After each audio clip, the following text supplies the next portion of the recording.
के तपाईले सामान खरिद गरिसकेपछि बिल माग्ने गर्नुहुन्छ? यही साउन 1 गतेदेखिका बिजकहरू जोगाएर राख्नुस् है। बिजक संस्कृति विकास गर्न नेपाल सरकार अर्थ मन्त्रालय आन्तरिक राजस्व विभागले ल्याएको छ करदाता प्रोत्साहन उपहार कार्यक्रम। प्यानमा दर्ता भएको विक्रेता मार्फत एक पटकमा रु 100 भन्दा बढी मूल्यको वस्तु वा सेवा नेपालभित्र खरिद गर्नुभएको छ भने यस कार्यक्रममा सहभागी हुन पाउनुहुन्छ।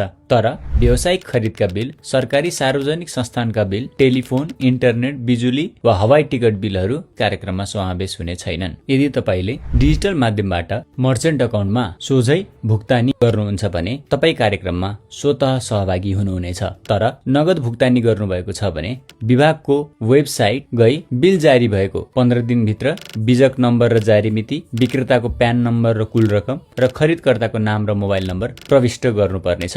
प्रत्येक योग्य बिल 1 वटा टिकट सरह रहनेछन्। विभागले प्रत्येक महिनाको 1 गते र 16 गते स्वचालित प्रणाली मार्फत विजेता छनौट गर्नेछ। हरेक दिन 1 जनाले करकट्टी पश्चात 1 लाख, त्यसैगरी हरेक 15 दिनमा 1 जना भाग्यशाली विजेताले रु 10 लाख अर्थात करकट्टी पश्चात 7,50,000 प्राप्त गर्नेछन्। विजेताको जानकारी विजेताले अनलाइन पे गरेको मोबाइल नम्बर वा बिजक विवरण राखी दर्ता गरेको मोबाइल नम्बर र इमेलमा पठाइनेछ। विजेताले नतिजा सार्वजनिक भएको 15 दिनभित्र नजिकैको आन्तरिक राजस्व कार्यालयमा निवेदन दिनुपर्नेछ, जससँगै सक्कल बिजक, आधिकारिक परिचय पत्र, बैंक खाताको विवरण र प्यान नम्बर बुझाउनु पर्नेछ। यसरी कागजात जाँचबुझ भएको 10 दिनभित्र उपहार रकम सोझै तपाईको बैंक खातामा जम्मा हुनेछ। तर समयमै दाबी नगरेमा वा विजेताले बिजक पेश गर्न नसकेमा त्यस्तो रकम प्रधानमन्त्री दैवी प्रकोप उद्धार कोषमा जम्मा हुनेछ। याद राख्नुस् है, प्यान बिल वा भ्याट बिल नै माग्नुहोला, एस्टिमेट मान्ने हुने छैन।